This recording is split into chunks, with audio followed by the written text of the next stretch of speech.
Welcome back to First Take. The second half of the NBA season tips off Thursday, and we're keeping an eye on multiple storylines here. The Thunder still sit atop the Western Conference at 42-14, but the Spurs are not far behind, just 3 games back. Oklahoma City is still a heavy favorite at -120 to win the West, according to DraftKings Sportsbook. In the East, can the bad boy Pistons keep it going? Detroit currently holds the NBA's best record. They're 5.5 games up on the Celtics for the East's top seed. They have not earned the conference's top seed since the 2006-2007 season. And for teams out of the playoff hunt, they may be already looking ahead to an uber-talented draft class. Commissioner Adam Silver fined the Utah Jazz and the Indiana Pacers before the All-Star break for tanking. Will teams continue to do that going forward? And so now as we look ahead to tomorrow night and the NBA coming back, what is the most intriguing second half storyline in the NBA? Vinny, you're up first. Well, we got our Lakers stuff out of the way early, right? So let's take them out. I want to go to the Midwest. Let's go. James Harden, Donovan Mitchell, and the Cleveland Cavaliers. They have entered the Eastern Conference chat. I got on them a little bit yesterday because I said I don't know if I believe in them as a playoff outfit. But they are in this little jumbled situation where Detroit is ahead, but Boston, New York, Cleveland can all get that second seed. And that determines who has home court in the second round. That determines who plays Detroit in the second round, assuming they get out or whatever. Cleveland has quietly, I know the Vegas is saying that they're the favorites. I don't buy that, but I do think that they are a force to be reckoned with. They've won 10 out of 11. One thing we know about James Harden in the regular season, he's going to be like Pac-Man. He's going to eat up minutes and efficiency, and he's going to contribute to winning. What happens in the playoffs is another story. But as far as the second half of this regular season, can they overcome the Knicks? Can they overcome the Celtics? Can they challenge Detroit in terms of regular season record? I'm fascinated by them because Donovan Mitchell and James Harden, if they find a way to make it work, it can work in the regular season. Playoffs, we got another question. I think that's because you call them paper tigers in the regular season. I do, but I think you hit it right. A good one. I think Cleveland dangerous right now, and Harden plays. One thing about Harden, he does show up. He posts. He ain't no low management. He posts. Give him credit. Now he will collapse in a big game, but he will post. So I give him credit. I'm going to say the Spurs. Because I think the Spurs right now are a very intriguing team. Number one, they beat Oklahoma City 4-5. So they feel pretty good about Oklahoma City. Number two, they're settled in right now as the 2 seed. They're not going to catch OKC, I don't think, for the 1 seed. I think the Thunder will get that. Wembanyama won't play a ton of games down the stretch. He's going to play 55, 60 games. They're not going to go crazy. So I think they're settled in a 2, which means they probably will get Denver in round 2. Yeah. And I'll tell you right now, that might be the series in the NBA in the postseason. If you ask me right now, you put me on a desert island, Tom Hanks Castaway, and you say, Chris, don't laugh over there. That was a great movie. Yeah, well, it was great. Little Wilson, the volleyball. Wilson, the volleyball. That's you. That's me over there. Talking to myself and talking to Wilson. Anyway, Denver-San Antonio would be a tremendous series. Denver's experience, the 2 centers, the young players for the Spurs, home court for San Antonio, and how San Antonio progresses to finish the year, make sure they get the 2 seed, and where they are with not a lot of experience. Even De'Aaron Fox doesn't have a lot of experience. They had the 1 series against the Warriors. He can ball, though. Oh, he's great. But, we had, only had the 1 series against the Warriors where they lost. But you get the idea. I think the Spurs, they could win it all. I would not be shocked. Wow. I would not be shocked if the Spurs won it all. And I would not be shocked if Denver beat them in 5 games. That's a wide variance. I think they win the first round. Yes. But Denver beating the Spurs, you wouldn't be shocked if Denver won in 5 games. And would you be shocked if the Spurs, with Wembanyama playing great, somehow won the whole thing? I wouldn't be shocked there too. Especially because they have the Thunder's number. That makes sense. S.A., what's yours? Sorry, all I have on my mind are my Knicks. Why you sound so depressed? Yeah, they got a good one tomorrow night. Because this is it. If the Knicks do not make this run to the NBA Finals, they might not. Listen, they ain't been there since 1999. They might not get there for another 20 damn years. I mean, this is it right here. Let me tell you something right now, and I'm going to tell you why. It's the one thing we can blame Jalen Brunson for. He's been spectacular.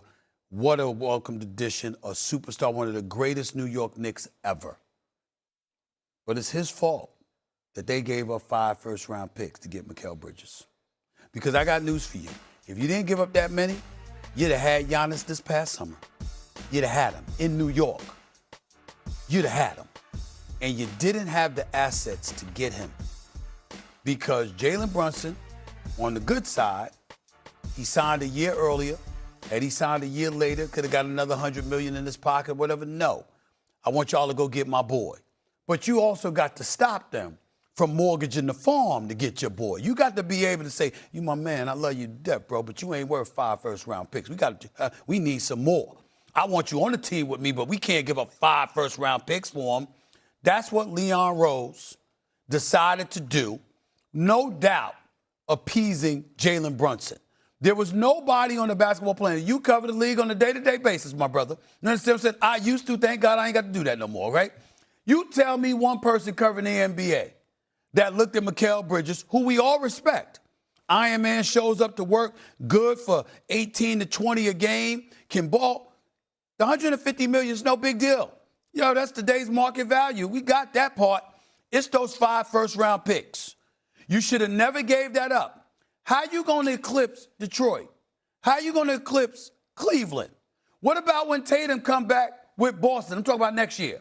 Okay. The Eastern Conference is going to be tough. What about Orlando? They're not fading. Indiana will be back. What about Indiana will be back? Listen, man, this is it. This is it right here. You the New York Knicks, this your chance.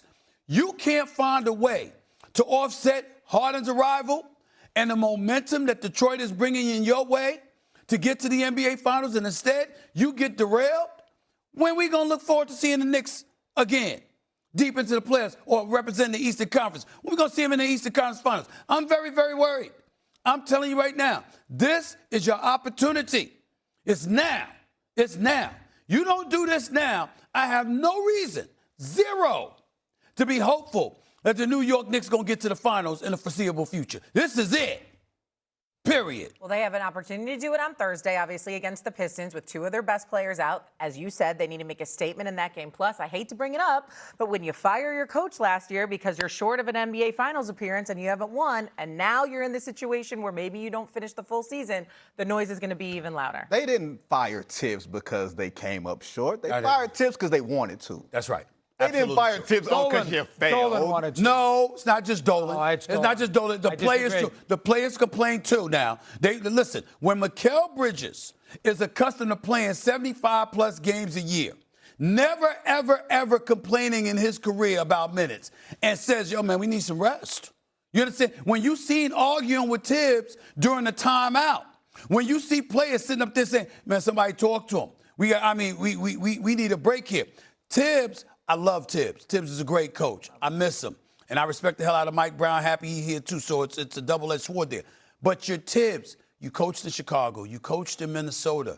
You knew what the word was out about you. You came back. You took a year off. You were showing up here on Get Up and First Take. You were saying you learned the error of your ways, and you were going to be a different person. You went to New York, found a little bit of success, and then that stubbornness came right back.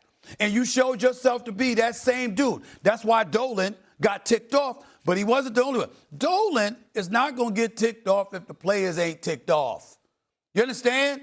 That has something to do with it. Don't doubt it for a second. Halliburton's ball, if it doesn't bounce in on the 3 in game 1, okay, he's coaching the team right now.